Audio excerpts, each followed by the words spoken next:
The Vikings were incredibly fierce. No matter how dire the circumstances, nothing could diminish their prowess.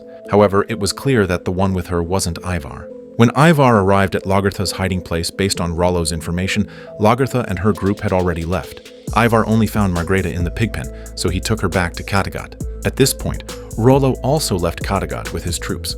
Ivar did not like Margreta, but Hvitserk treasured her. He had always been in love with Margreta, whereas Ivar's attention had always been captivated by Freydis. Freydis was just as wild as Ivar. A comment she had made to Ivar before, "You're destined for great things," remained lodged in Ivar's memory. Her appearance gave Ivar a new plan. Since they couldn't find Lagertha, the most pressing matter was to secure his kingship. So he announced to everyone that Freydis would become his wife, and soon the Queen of Kattegat. This way, he could firmly control Kattegat. Harold saw through Ivar's plans, but Hvitserk believed that it wasn't possible. This is all about the kingship. He takes a wife, produces an heir, and then, in his eyes, Kattegat is his forever. That's because Ivar couldn't get Freydis pregnant. Ivar knew it too. So when Freydis offered to throw herself at him, it was stopped by Ivar. But Freydis was very scheming. She soothed Ivar, saying that he was like a god and that gods could do anything. She told Ivar that they would have a child. Then Freydis cut Ivar's hand and sucked his blood. But this wasn't enough to achieve their goal. So Freydis brought one of Ivar's men to a shabby little hut. One day, Freydis suddenly told Ivar she was pregnant. Ivar was first stunned, then delighted, because he finally had a child of his own. That night, Ivar had a nightmare in which Margreta killed him.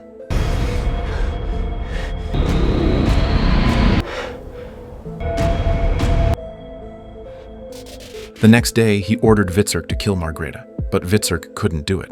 Ivar knew deep down that Hvitserk couldn't go through with it. So he shifted the focus onto Harold. Ivar stated that Harold no longer had any reason to stay in Kattegat unless he wanted to kill him, Ivar, and become the king of Kattegat. Harold said he had already devised a plan and would set off for York once ready. It was clear that the war was over, and Ivar wanted Harold to leave Kattegat immediately. Later that night, several assassins came to Margreta's dwelling.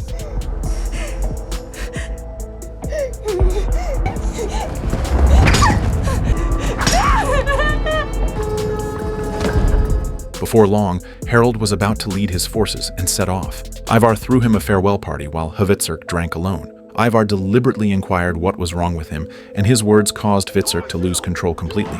He angrily questioned Ivar as to why he had to kill Margreta, an action he found unacceptable.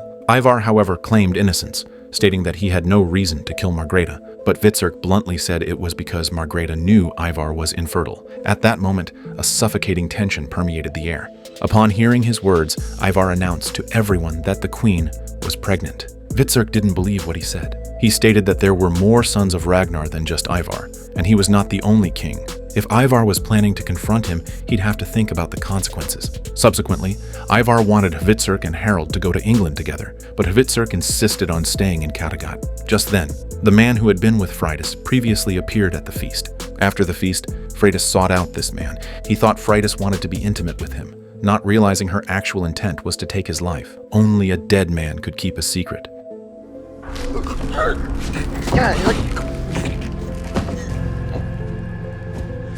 After Harold left Kattegat, Ivar's actions grew more and more unreasonable. Freydis' constant coaxing led him to believe he was a god. He told Hvitserk about it, even as he planned a large sacrifice to make himself one of the gods. Looking at Hvitserk, Ivar stated that the one he wished to sacrifice must be known to all the gods, and therefore to all the Vikings. From Ivar's eyes, Hvitserk knew that the person he wanted to sacrifice was Lagertha.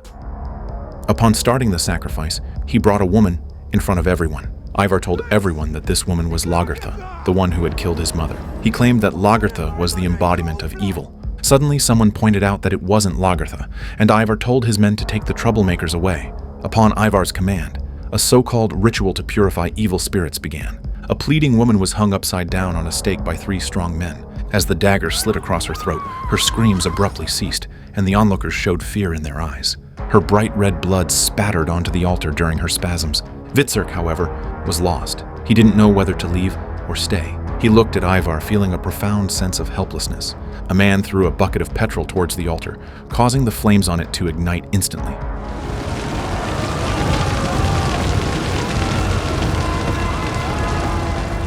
Ivar, believing himself to be a god, killed anyone who accused or opposed him. Ivar's behavior did not arouse people's respect, but instead made people more afraid. Regardless, Ivar did not care. Anyone who opposed him would be quickly executed by him. Hvitserk sought out the seer, wanting to know where he should go next. The prophet told him that only by staying in Kattegat would he have the opportunity to complete the unfinished great cause of his ancestors. Ivar was reckless, no longer tolerating anyone who disagreed with him. Meanwhile, England was not as harmonious as it seemed on the surface. With the pagan issue just settled, Haemund killed the new bishop. When Alfred got the news, he immediately asked to meet Haemund alone. He began accusing Haemund of being too impulsive. Haemund responded that he did all this to protect the king and stabilize Alfred's throne. Yet, Haemund did not reveal his relationship with Lagertha to the king. He was honest with Lagertha, hoping the king would accept his explanation. Lagertha felt the crisis at this time. Haemund was imprisoned, and Alfred's regime was unstable. If these two individuals lost their power, they would also lose their protection. Facing the current predicament, Ubbi proposed a solution. He suggested everyone convert to Christianity because the king hoped they would accept it. This way, the nobles opposing him might be pacified. However, his proposal was immediately refuted by Bjorn. Bjorn considered it ridiculous to be asked to betray the Norse gods. After all, as a son of Ragnar, he was predestined to go to Valhalla. This resulted in a divergence between the two brothers. Soon after, Alfred announced his decisions at a meeting, to restore Haemund's bishop duties and to marry Elsewith. Finally, Ubbi and Torvi were to be baptized and become Christians. This decision caused an uproar at the meeting, with many nobles wondering if the king had lost his mind. Even Ethelred had doubts about Alfred's decision. However, Judith knew everything Alfred did was for Wessex. Hence, she urged her son to support his brother's decision because they were family. Shortly after, Ubbi and Torvi were baptized. Archbishop Haemund personally administered the ceremony. Though they were not accustomed to wearing a cross, they chose to compromise for the safety of all.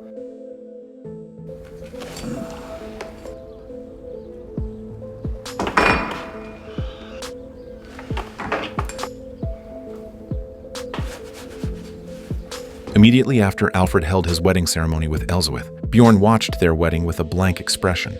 Meanwhile, a man appeared in the crowd, directing his attention to Bjorn. After the wedding, the man sought out Bjorn. He stated directly that he too was a son of Ragnar. He was the child of Ragnar and Quenthrith. After being chased out of the city by Ethelwulf, he was forced to live a nomadic life. He harbored deep resentment towards the family of Ecbert, returning now to seize an opportunity for revenge. Bjorn then said that someone had mentioned that Ragnar had a son in Wessex. More than that, the man was continuously urging Bjorn to seek vengeance for Ragnar. He believed that Alfred, just like Ecbert, should be held accountable for Ragnar's death. Meanwhile, another crisis was looming over Wessex. Harold, leading a Viking army, arrived at the town of York. Upon meeting the city's commander, he explicitly laid out his intentions of raiding Wessex. He planned to return to northern Europe with rich spoils after victory and overthrow Ivar's rule together. But Olafsson, deep in his heart, didn't want to make enemies with Ragnar's offspring. After days of contemplation, he decided to join Harold's army. And so, with York's army by his side, Harold marched towards Wessex. I know what I know. You cannot deny my divinity. You've known about it all along. The All-Father's blood runs in my veins. The Aesir have welcomed me into their halls. You will tell all who ask of this glad news. I tell only what I see. You are Ivar the Boneless, son of Ragnar. I am the god, Ivar. Your chariot lies as broken as your legs. A snake has settled in your skull, and your eyes betray you. Your path is strewn with garbage and filth. At this time in Kattegat, Ivar actually killed the prophet. Could this be the Ragnarok that the seer had predicted? After the seer's death, a statue was erected in the square at Kattegat. The statue was an image of Ivar himself. It seemed the entire Nordic region was about to be plunged into darkness.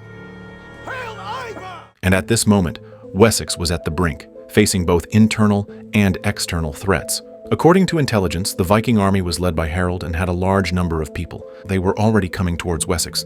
An urgent military meeting was convened by Alfred.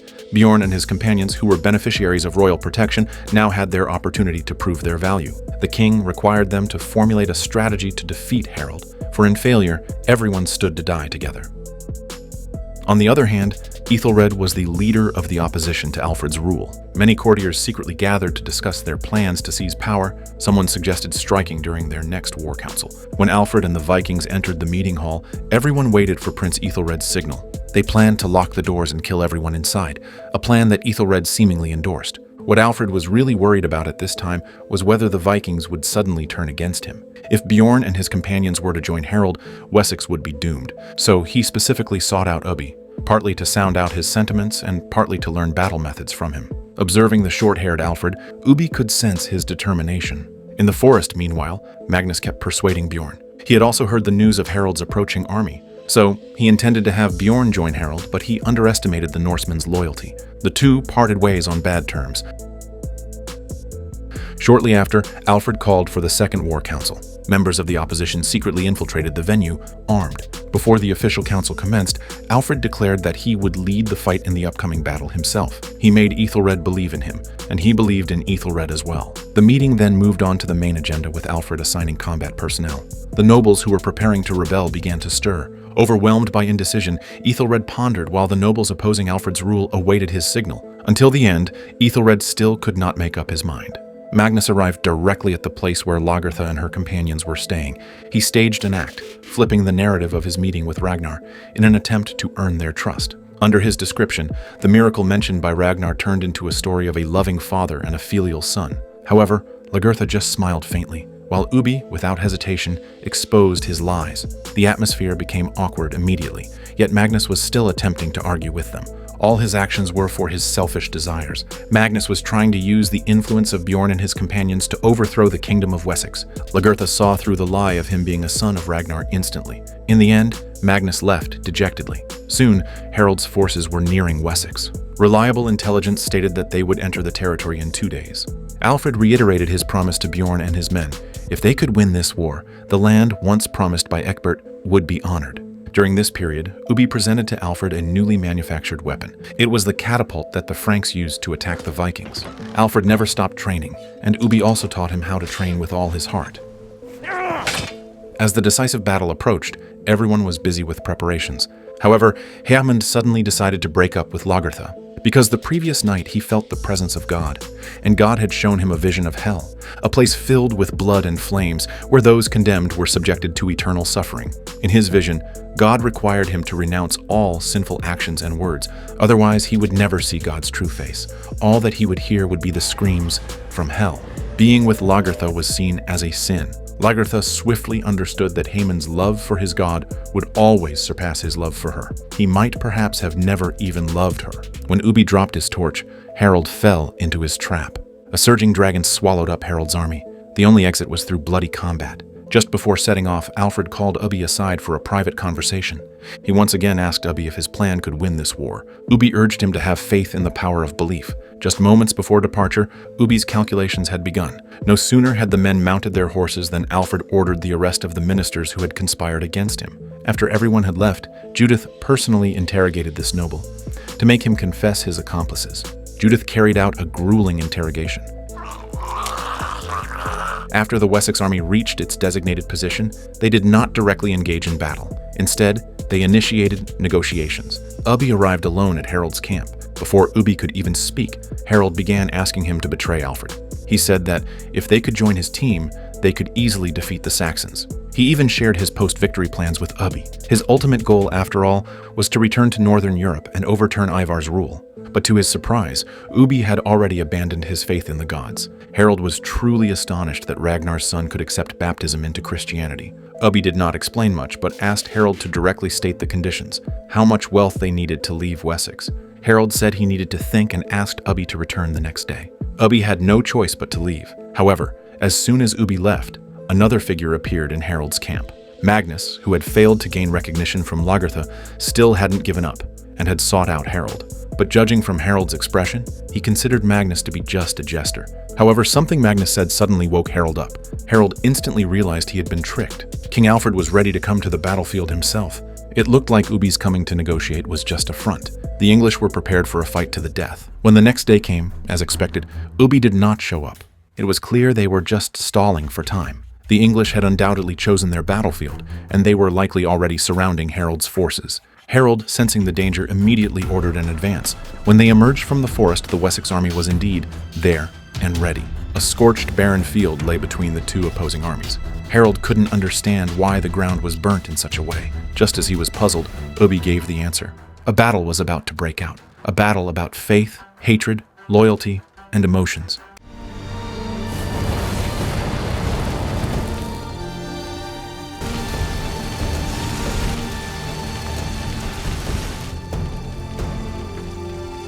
Harold, leading the mighty Viking army, aggressively attacked Wessex. Alfred was prepared to fight to the finish, with a burning desire for victory. This battle would be one about survival, faith, loyalty, and emotions.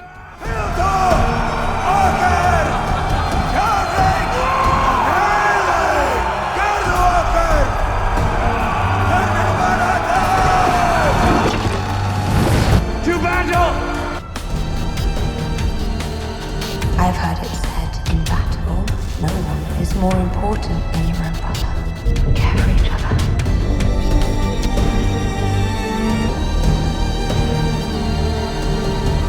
You need to find your courage. You need to believe in me, but you need to believe in yourself, or you're not fit to wear that crown. Do you want to win? They were not really negotiating. While we have been waiting here, they have moved their entire army around our flanks, and are now almost certainly positioned in the very place they had already chosen for the battleground. We must turn back and face them. And you must both forgive me, because the sons of Ragnar have already made a fool of me. We should always remember Ragnar Lothbrok, even if we did not know him. Even if we only heard his name, and do you know why? Because we are all sons of Ragnar Lothbrok, all of us.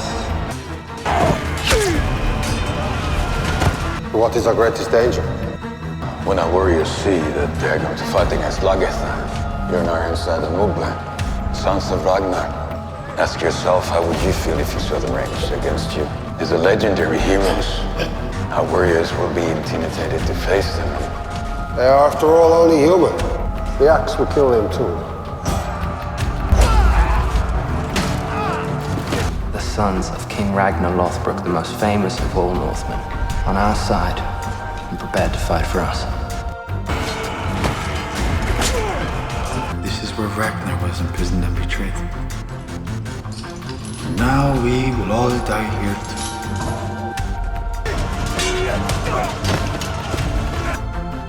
I believe in you. I hope you believe in me. I don't want to make a decision. I don't want to betray anyone. I just want to find out what the fates have in store for me. Somehow it feels right to be here.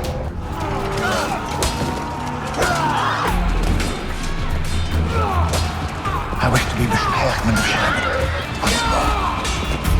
You would protect us. Feed us to the wolves.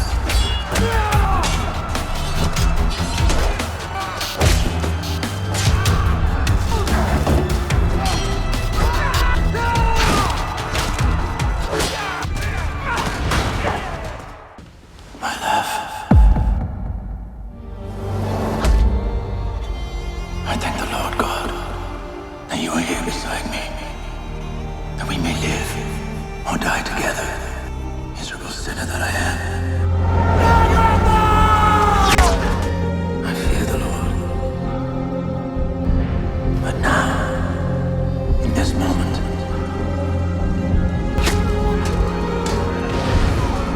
I desire you more.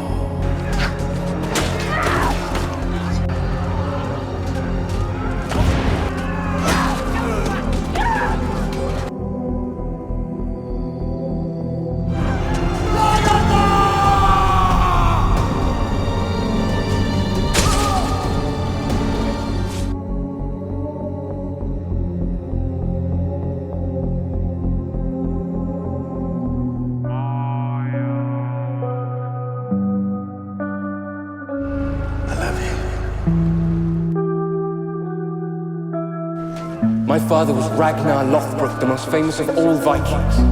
That's all I care about. And you want to fight against your brothers? Yes. I'm not a Saxon, I'm not Christian, I'm Viking. I have no fear of death. I will embrace it. The great warrior Haveman, staunch defender of our faith. We have suffered a most grievous loss of this great and noble man. Bishop Haveman, he rests at peace now with God. No one else will ever be fit to carry his sword, which will be buried with him. When King Harold urged his devils to run from the field, I knew then, with a beautiful certainty, that the day and the battle had belonged to us! With the joint effort of Alfred and Bjorn, Wessex emerged victorious. However, Haemund died heroically, and Lagertha, heavily injured, disappeared without a trace. A woman, upon realizing that the man before her was Bjorn, promptly forgot about her husband who had just died in battle. At this moment, Alfred received devastating news. Judith told him that Ethelred was the leader of the rebellion against his rule. Alfred couldn't believe what he had heard. Ethelred tried his best to protect him on the battlefield. After the battle, he held a council to thank the Vikings who had fought alongside them. Ubbi and Bjorn had played a crucial role in fighting against Harold's mighty army, so he fulfilled Ecgbert's previous promise and gave them the land he had promised them. To express his sincerity, Alfred even sent a guard to protect the granted territory. Soon after signing the land transfer agreement, Alfred started to purge the noblemen who opposed him. He ordered the arrest of those who conspired to rebel. Although Ethelred was not implicated in the roundup, he was still shaken. Subsequently, Alfred executed the rebels in the square. Ethelred was among the spectators at the execution scene. The sight of many traitors being hanged made his heart tremble. It seemed that Alfred was reluctant to lay a hand on his brother. However, Judith was not planning to let things go so easily. She believed that even if Ethelred was spared, he should be given a warning. So Judith, on behalf of Alfred, prepared to have a chat with Ethelred. She was very straightforward about her intent. She reminded Ethelred to confess everything. Knowing that the conspiracy was exposed, he admitted his faults. Ethelred claimed the noblemen were the ones who approached him first. In order to prevent uncontrollable incidents, he had no choice but to agree. However, later he had no intention of betraying Alfred. On the battlefield, he put his life on the line to save his brother. He also swore on the spot that he would never betray Alfred again. Judith was satisfied with his oath. However, just as Alfred was on his way to the granted land, a mishap occurred. Everything was going well. When Ubbi saw the fertile land, he couldn't help but sigh. This was the thing that Ragnar had always longed for. Yet during their break, Alfred fell ill again. This was not the first time Alfred had fainted. Princess Elswith was pregnant, but the child was not Alfred's. Since Alfred fell into a coma, the ministers began to stir again. They could not accept a feeble king and expressed their concern. However, Ethelred was able to calm everyone down with just a few words. This made Judith feel threatened again. She suspected that Ethelred had some secret plan with the ministers. Therefore, she confronted Ethelred, which antagonized him greatly. Then he not only rebelled against his mother, but also spoke rudely. So, Judith personally picked some mushrooms. After returning home, she started to process these foods. Ethelred was still in a state of bliss at this time. His wife was hoping that after Alfred's death, her husband would ascend the throne, and she would then become the queen. However, her beautiful dream was shattered the next day. At the beginning, the prince thought it was just a regular familial banquet. Both of them behaved like a loving mother and a dutiful son. However, shortly after, the poison began to take effect. Judith was the real ruler of Wessex. She was even willing to bring down her own son.